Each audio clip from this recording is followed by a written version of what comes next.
Welcome to the Defense of Democracy podcast. My guest today is Richard Blanco.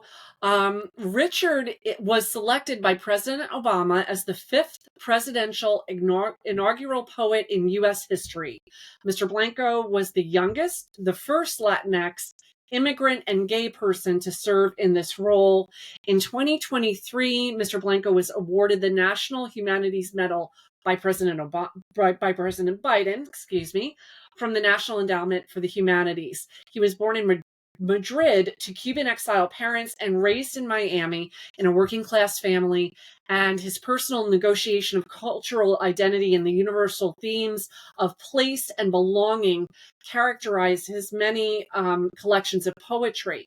So, Richard, welcome to the Defense of Democracy podcast. I am so pleased that you could make it today, and thank you so much for joining us. Thank you. Thank you. Look forward to all of it.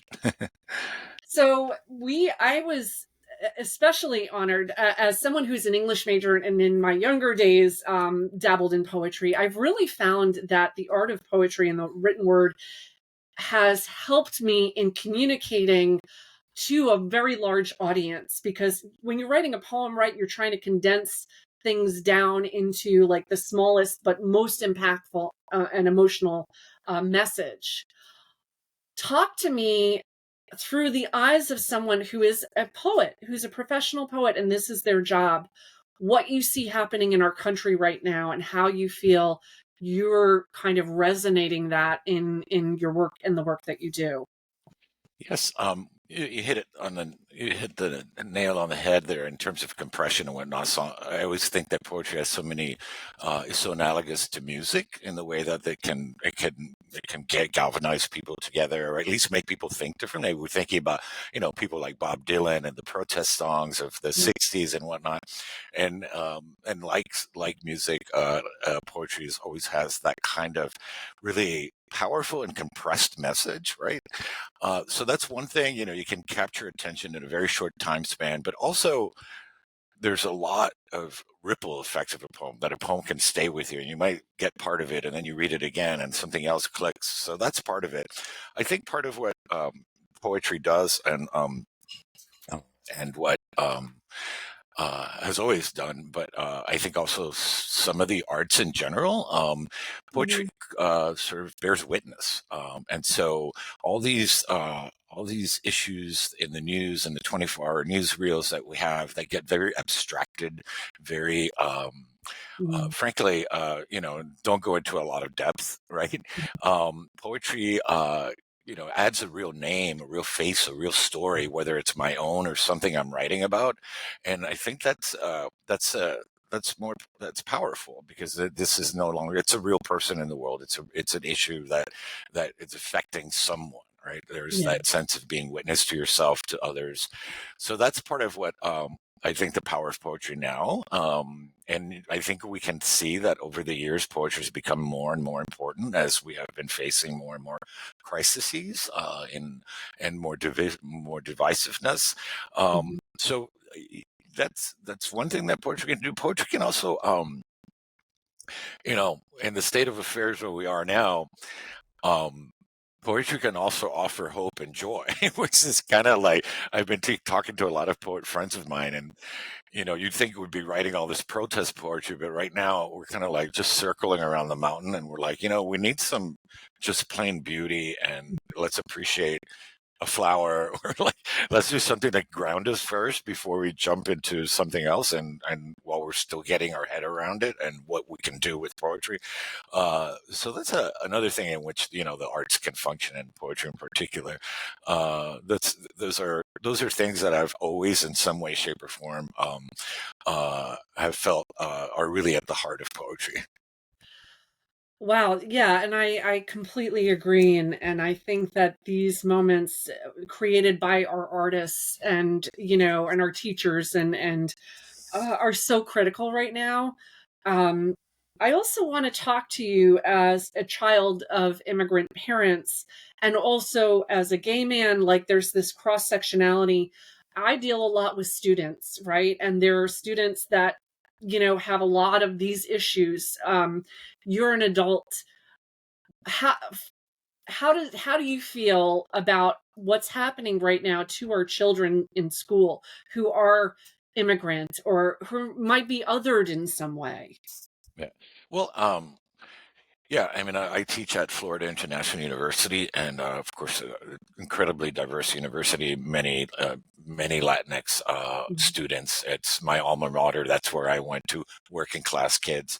Um, so, I'm obviously feeling what's going on with them, and some of their intimidations, and some of like their just plain out fears, right?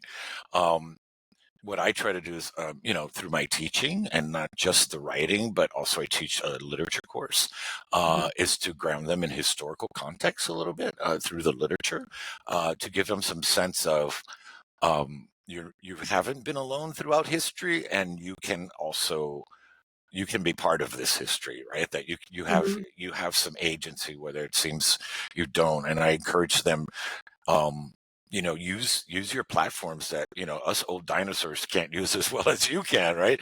Right. You can have a voice and just stop posting kitten videos and do something. You can use those venues, those platforms to really, just put it out there, and I think you'll feel empowered, or at least not as you know doom and gloom. But also the historical context, right? As I always like to say, 68 wasn't a very good year. you know and we can, Right. so having some context that history does in a sense repeat itself, Mhm. unfortunately, but also we got to look at the positive end of how history repeats itself as well. Like there's something to be said there. So yeah, I think the education, I mean, I think having them also just write and be creative, in the Mhm. face of something, whether it's on topic about something like this or not, but just pushing back and doing something, creating something in the world that is all about destroying right now, Right. is also, I think, an uplifting, and so it's grounding, at least, right? So always in the context of arts education. And I think also what I um what I try to do also in outside of the classroom, to reach people everywhere, and especially the young folks, it's the idea of the public humanities, right? That we have to Mhm. take, we can't wait for people to come to poetry. We have to take poetry to the people.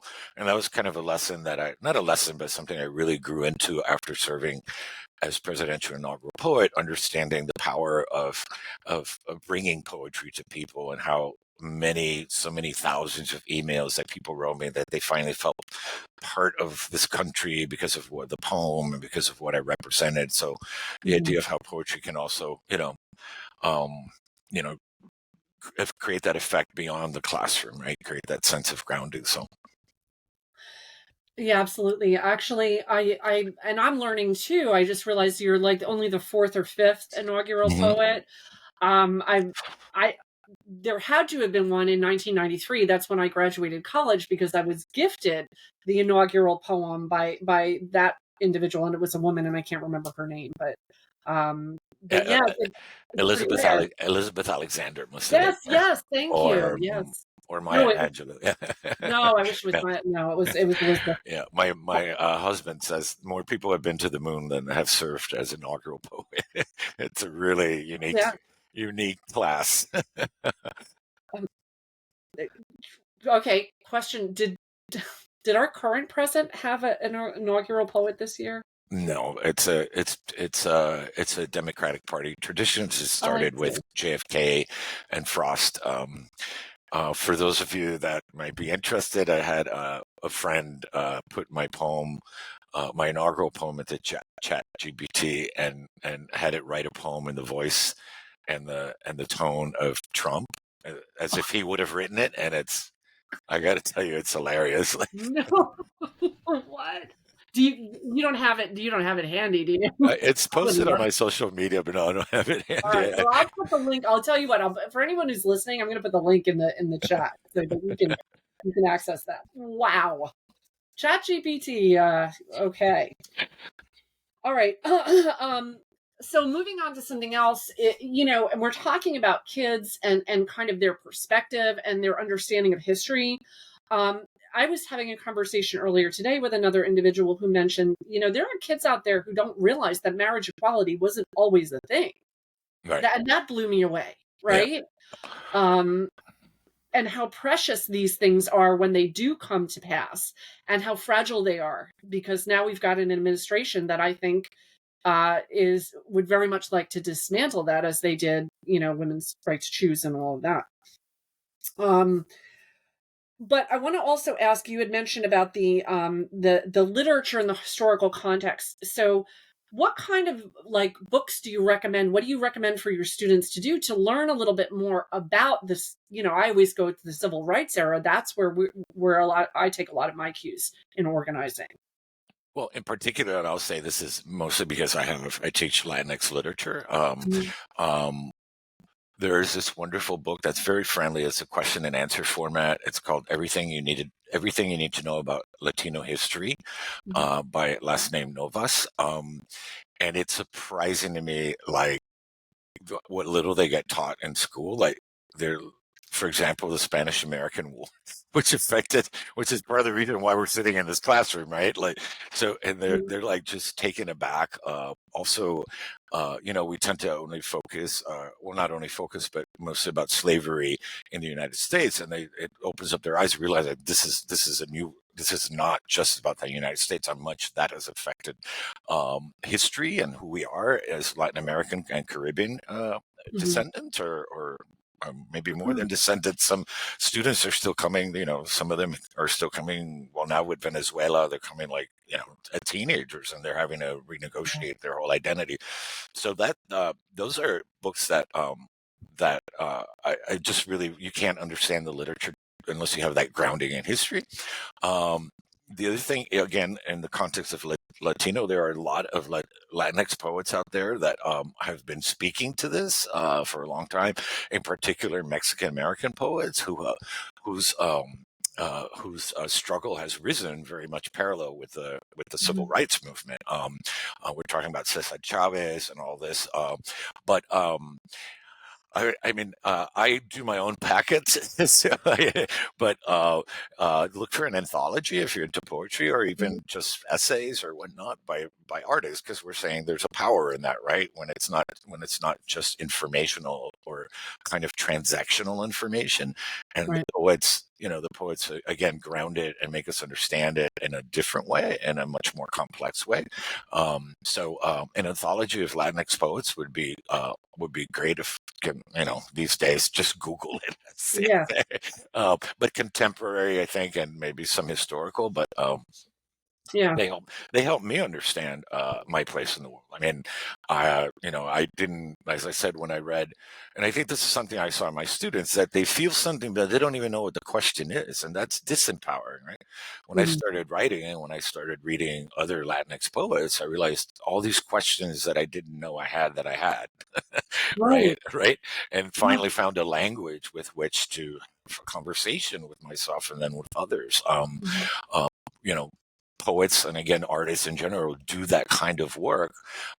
They are, uh, I like to call myself and other poets emotional historians, right?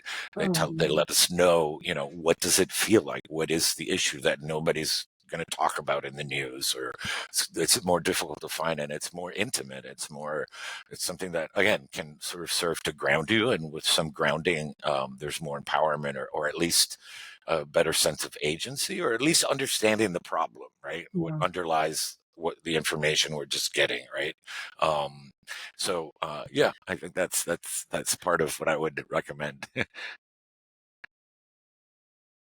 Hold on, my internet is just reconnecting, and I'm losing a little bit of what you're saying, so hold on. Okay, I think you're back now. Okay, good. Yeah. You look back.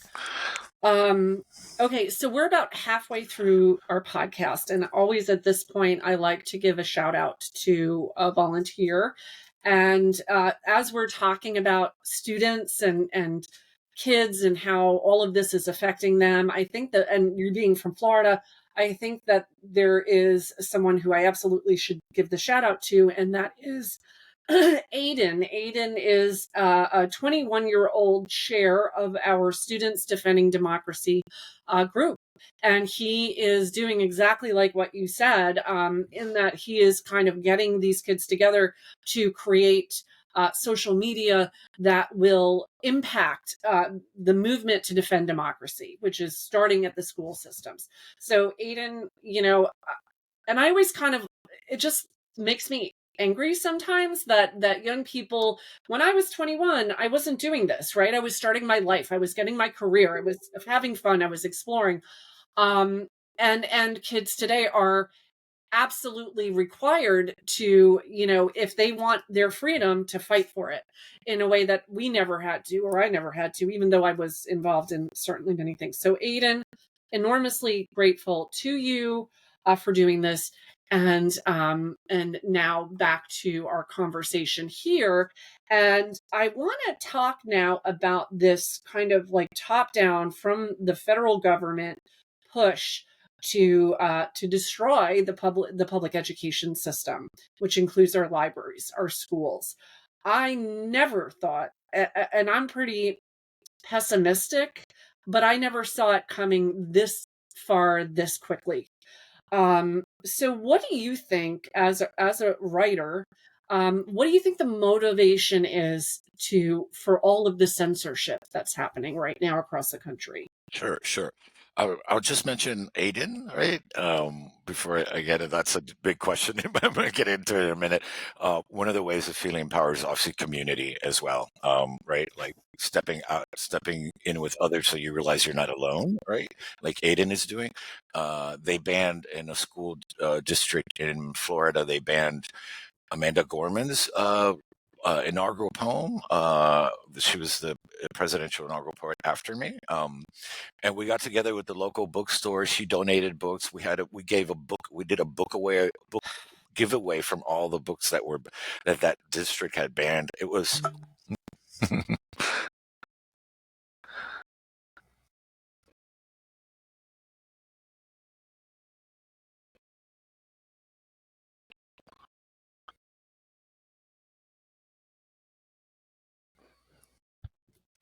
yeah, lost yeah. Wow.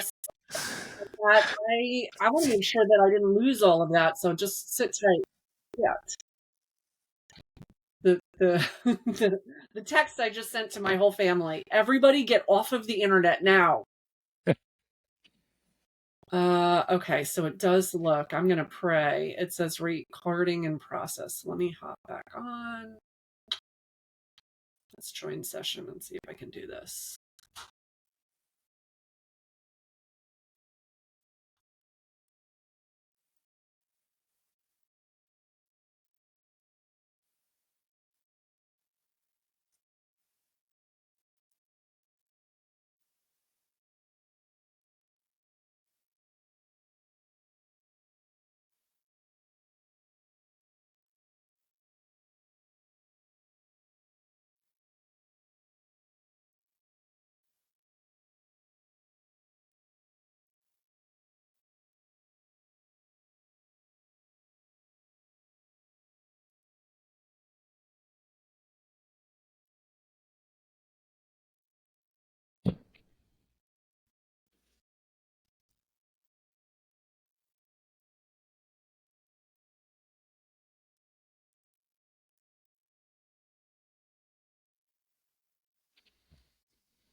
Okay.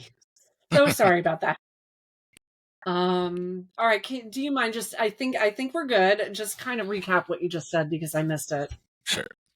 So, speaking about Aiden, I think another way that we can feel empowered and less isolated is by obviously community. And like Aiden is doing, right? Like gathering people together, doing something that empowers us. Amanda Gorman's inaugural poem was banned in one of the Florida school districts, Wow. and we got together with her. She had donated a bunch of books. A couple of other authors whose publishers donated books got together with the independent bookseller. We had a book giveaway and kind of a little rally, and there was like 200 or 300 people there to see like the kids' faces. There's no rule against giving away the books. They might not be in the schools, but we can give them away.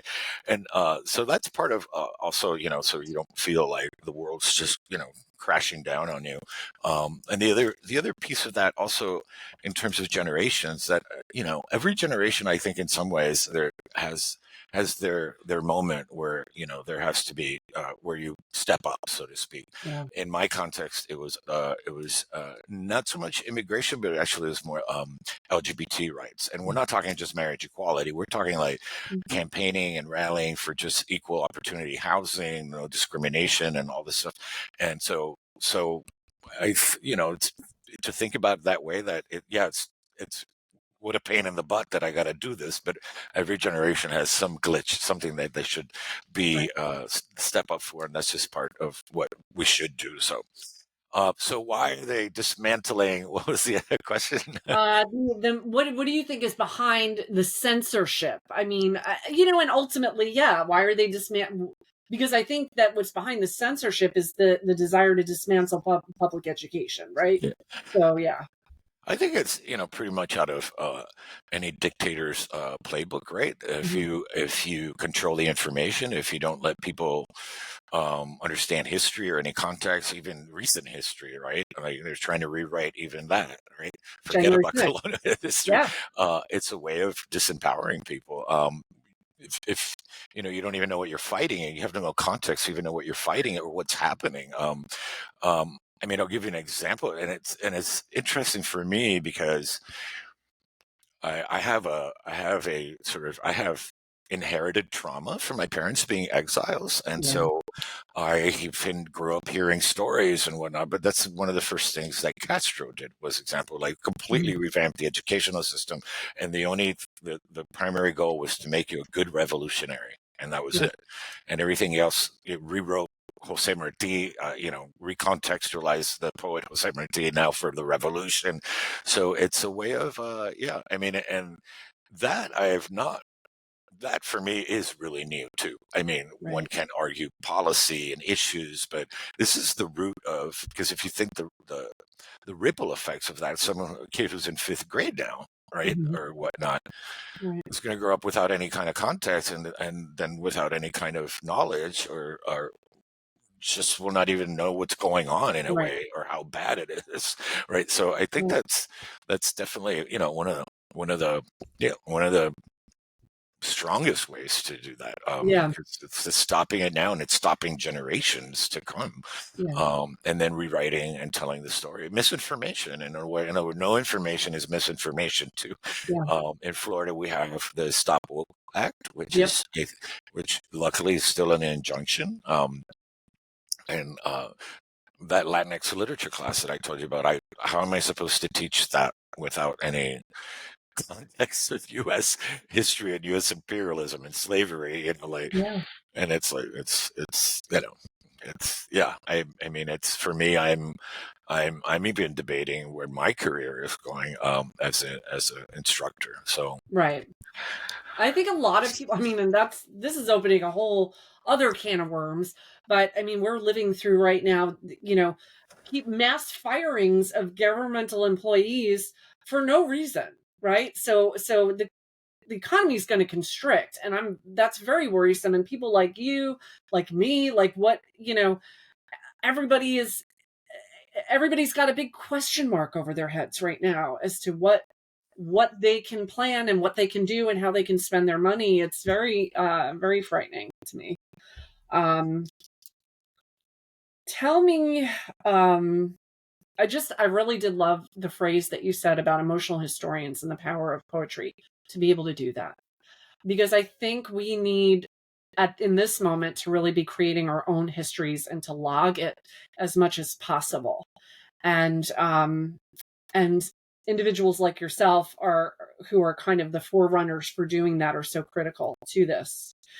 um I always like to kind of end the podcast on a positive note, and I'm wondering if you can share something. I mean, you actually, it's a delight being in your presence, because okay. I feel that there's joy here in spite of everything. So let's talk about something positive. So I think part of my optimism, I gotta say, that optimism has been dwindling a bit, but Mhm. it's interestingly enough, maybe even ironic that that kind of optimism comes from my parents, who were immigrants and exiles. Mhm. And so we grew up with, you know, I got here when I was 45 days old. Technically, I'm an immigrant, but I was 45 days old. And like many of us that got here young or were born here have taken those liberties for granted. Yeah. And so I always trace it back to my mother and the struggles that she went through, leaving Cuba, her entire family behind, going to Spain, pregnant with me, 7 months, 50 cents in her pocket, like you read about, and they made it through. And I think that Mhm. gives me great hope to understand that, again, maybe my charge is maybe this is a calling too. And there's a Yeah. moment in history where we all got to step up. So, in some ways, I guess part of the positiveness is it's giving me work to do, right? It's giving me more sense of purpose. Even though I'm worried about my career and whatnot, in some Mhm. ways I'm like, I'm not leaving, you know, Yeah. fire me, but I'm going to stay right here. I think we've all been like, musing over moving to another country. Hell no. No, I mean, Oh, I love it. you know what I mean? Like it's giving me the sense, well, unless my life is in danger or something like that, or that's Right. a whole different story. But I'm like, this is my country, like, and I'm going to fight for it, like, in whatever way I can. So I think that that's all. I mean, it's work, it's positive in a sense that I feel like there's something fulfilling in having something a charge, right? So Yes. that's part of it. I think I'm not a historian per se, but I think the other part of that TOEFL is that um, things might get worse before they get better. But Mhm. isn't there a saying of some kind like it's like that, no bad lasts or something like that? Like my friend was telling me that Hitler's reign. I mean, granted, what it did was 12 years. Really. Right. So there's a lot of packed in 12 years, but I feel like there are still some parts of our democracy. We're a young democracy, but we're a democracy sort of. I mean, I know we had slavery, et cetera, but it Mhm. was it was a great social experiment from the beginning. Yeah. Now, there are countries that, yes, fall into dictatorships, but also I've never had that stronghold and that, decades or hundreds of years of true, democracy. Does it work Right. perfectly? No. Have we had to change it and fight for it and expand that sense of democracy? So, in some ways, I feel like even though all this craziness is happening that's around us, I feel like there's some kind of baseline that all Americans understand, and that Mhm. once that baseline, once we reach that baseline, that things will start flipping back.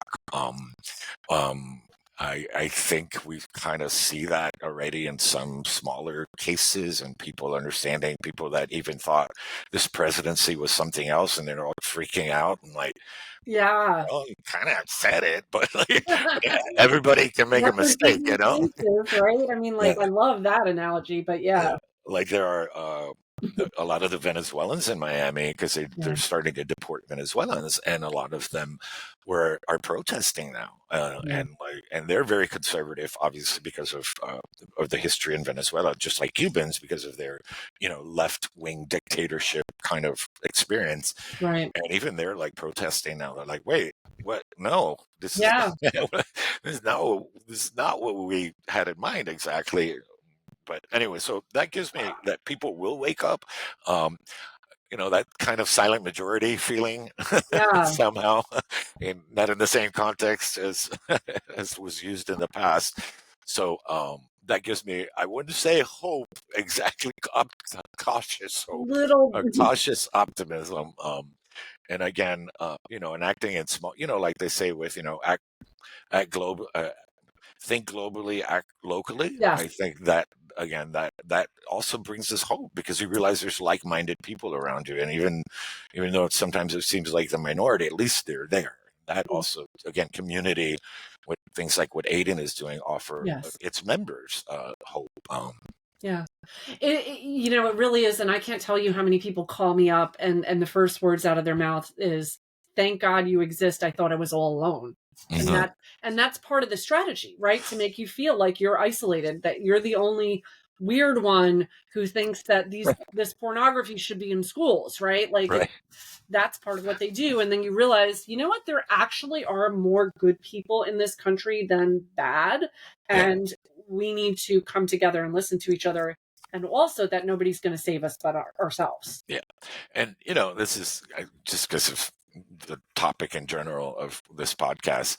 Mm-hmm. But, also something that kind of gives me hope is that, in a sense, we are still a young country and there are still growing pains. And that in some ways, Americans, and again, I have a different perspective because of my parents and whatnot, but Americans have been so naive Mm-hmm. for so long, and it's a beautiful naivete, but it's also like, you're going to have to face the fact that someone like this presidency is going to come along, and we got to figure out what to do Yeah. because, it's just going to happen. And, things, in other words, for things to get better, sometimes they have to get, because there's a lot of questions we haven't addressed, right? And what Trump is doing has showed up in our society in different ways. It's just now this onslaught, but it's this, some of it was there, but the naivete again of thinking, well, the price of eggs, Right. it's, you know, it's, $8 a dozen now, not for nothing, like in my grocery and store. my parents went through part of that, Yeah. and then you come to see,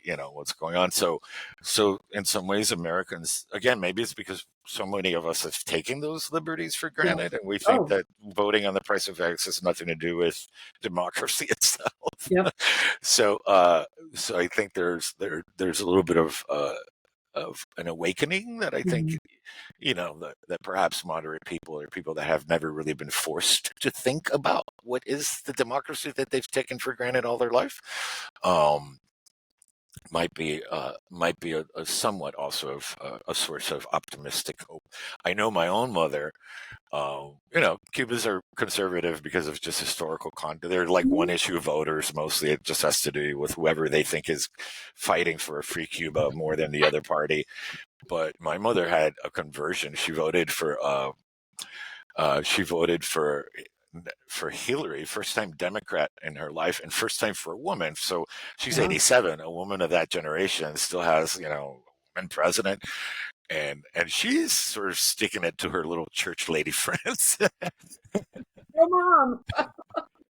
So like there's Oh, little pockets like that, and like she sent me all these funny posts about Trump, yeah.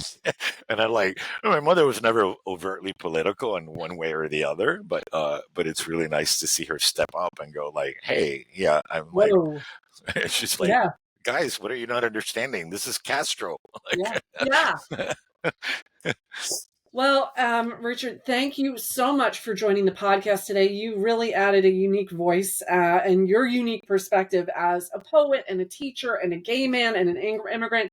You carry a lot of experience with you, and thank you for sharing it with us today. thank you for having, like I said, thank God we're not alone. So thank you for sharing, giving me the opportunity to share those experiences.